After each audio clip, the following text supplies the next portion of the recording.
The next beer in the 6th birthday celebrations of Polly's Brew Company is the hardest part. This is a collaboration between Track and Polly's, and it's a double IPA. But what's it going to be like? Keep watching to find out.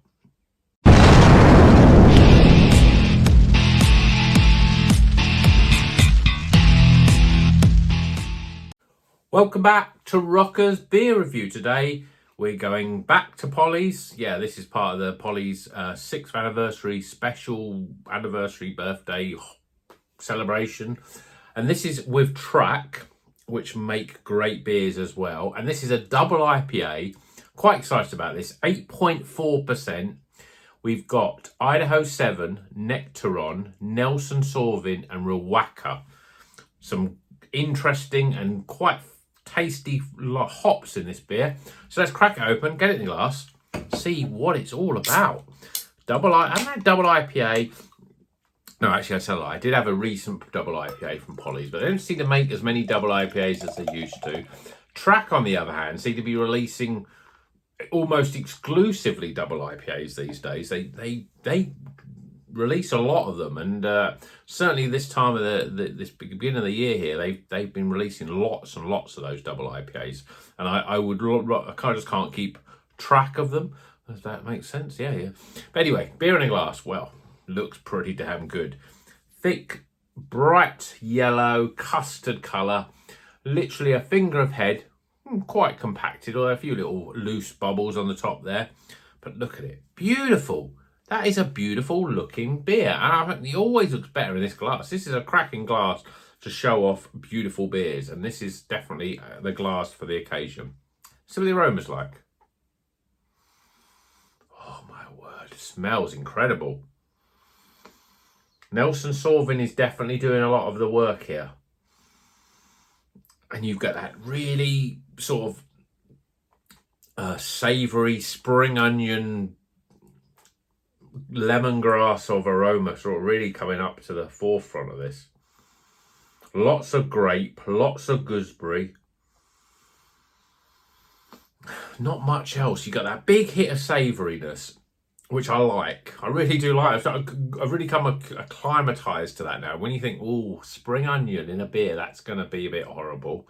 But it actually smells really inviting. Grapefruit, as I say, gooseberry. There's all the sort of the big characteristics of Nelson Sauvin is really big in the aroma. Considering we've got lots of other stuff going on here. What else did I say? Idaho 7, Nectaron and Riwaka. I mean, Riwaka it has similar characteristics to Nelson. It smells really good. I want to drink this, so let's do it. Cheers, everyone.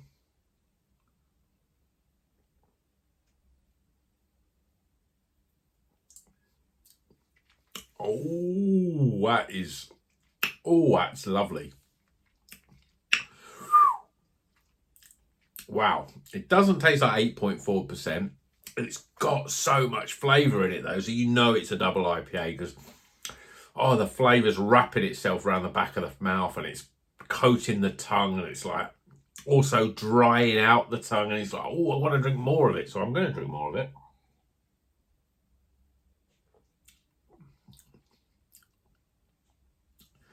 That is a really well-crafted includes the name, beer.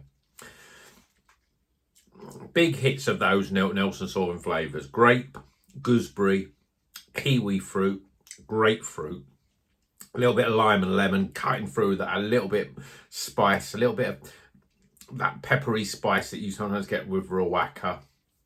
Not get much from the Idaho 7.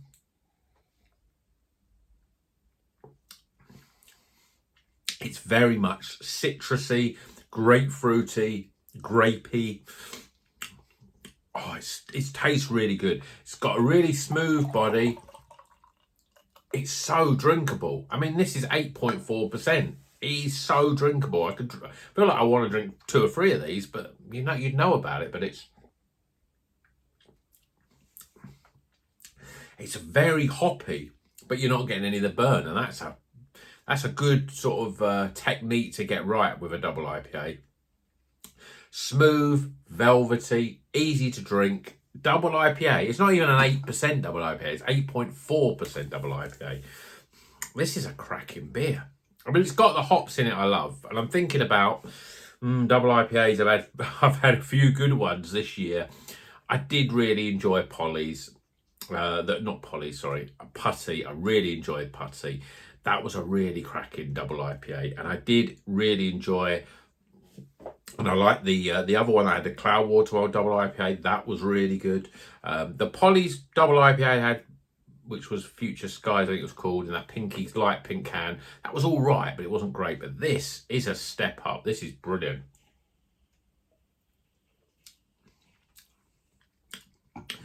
Yeah, I mean, as it develops, you get more of that grapefruit, that real citrusy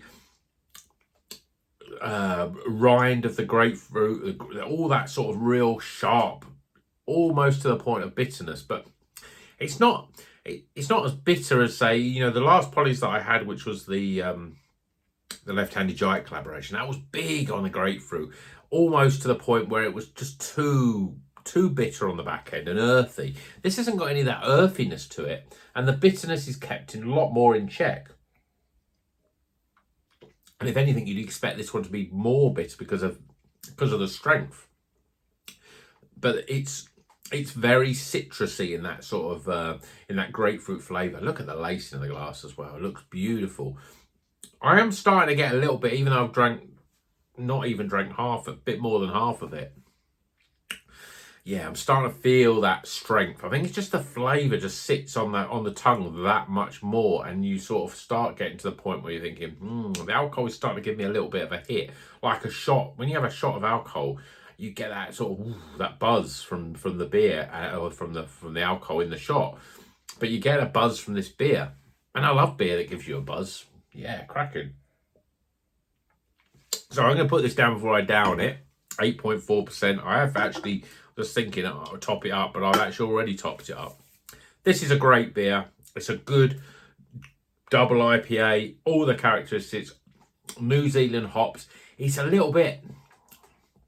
There is that savoury lemongrass that's coming in, and there's all that gooseberry and grape all bashing on it. It's very sort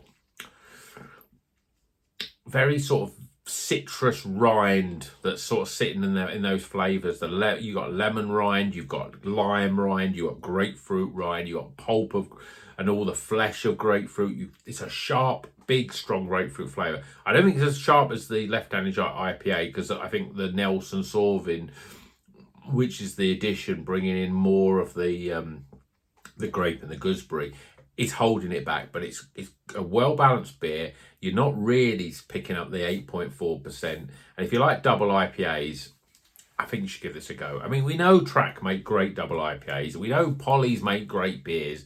Put them together. It's a match made in heaven, isn't it? Yeah. Let's get some scores.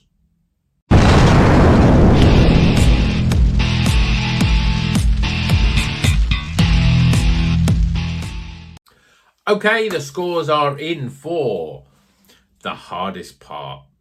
Yeah, well, I'll tell you what wasn't hard. Recommending this beer. This is a really good beer. Track and Polly's collaborating together for Polly's 6-year anniversary. 8.4% double IPA. That is there's so many double IPAs at 8%. They're always 8%. But you do get the occasional ones that are a bit stronger. I don't know why that is, but 8.4%. And we've got Idaho 7, Nectaron, Nelson Sauvin and Royal Waka. It's very much a New Zealand heavy double IPA, but it's really good. It's smooth. It's got loads and loads of flavour. So let's get the scores, starting with aroma. Appearance. Flavour. Value for money. And finally, my overall experience. Totting the scores up. It's getting a bit boring, isn't it? It's another highly recommended beer. Total score. I don't know what it is. If anything, I was thinking the more beers you drink, you're going to be more judgmental. But I've had lots in 2024 of beers in the 80s. I'm incredible. Maybe I'm just picking them out. When I see them on the shelves, I'm picking them out and I'm picking good ones. But this is a really good beer. There's nothing to fault about this. it holds its own against some of the best double IPAs that I've had. And I don't think there's anything wrong with it at all. What it's going to come down to is how much you love New Zealand hops. I've had less New Zealand hop beers recently, and I've enjoyed the break from it. But it's always nice to come back to it.